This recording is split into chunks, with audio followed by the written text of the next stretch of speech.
Protestis 391 დღეს ქუჩაში ძალიან ბევრი ადამიანი გამოვიდა, აქ ეტაპობრივად იზრდება აქციის მონაწილეების რაოდენობა რუსთაველის გამზირზე რამდენიმე წუთის წინ გამოჩნდა მამა დოროთე, რომელიც რამდენიმე დღის განმავლობაში, როგორც თავად ავრცელებდა სოციალურ ქსელში, საპროტესტო აქციაზე ვერ დადიოდა, რადგან მისი ჯანმრთელობის მდგომარეობა იყო საკმაოდ მძიმე და ასევე აქ მოვიდა ზურაბ გირჩი ჯაფარიძე, ის ხვდება აქციის მონაწილეებს, მათ ესაუბრება იცით რომ რამდენიმე დღის წინ დატოვა ზურაბ ჯაფარიძემ საპატიმრო დაწესებულება და ასევე გუშინ გაიმართა მის ახალ სისხლის სამართლის საქმეზე სასამართლო პროცესი და მას 30000 ლარიანი გირაოდ შეეფარდა. ხედავთ რომ ტროტუარზე არიან მოქალაქეები ახალი კანონის მიხედვით, ესეც არის კანონდარღვევა, თუმცა აქციის მონაწილეები ამბობენ რომ მათ ეს რეპრესიული კანონები არ აშინებთ და ამბობენ რომ ყოველდღიურად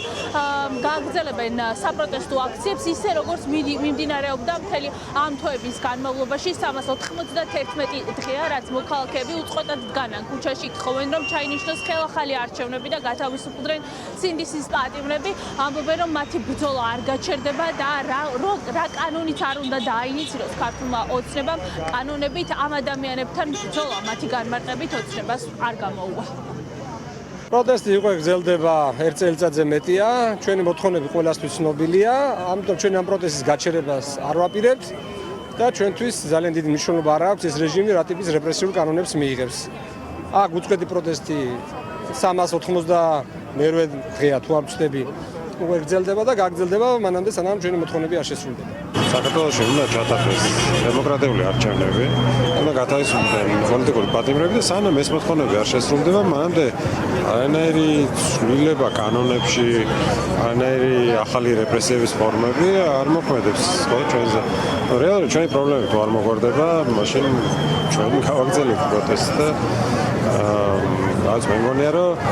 ეს ხელისუფლება ადრე თუ გვიან იზოლებული იქნება, რომ აუხიზლდეს მიხვდეს რომ იზოლაციაში არა მხოლოდ საზღვარგარეთ, არამედ საქართველოს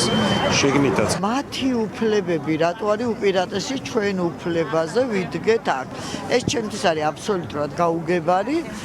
და ნუ რა ვიცი, ჯერჯერობით არ მოგვდგომიან და ნახოთ რა იქნება. ყოველ შემთხვევაში ეს ჩემი საზრით უბრალოდ აღარ იციან რა.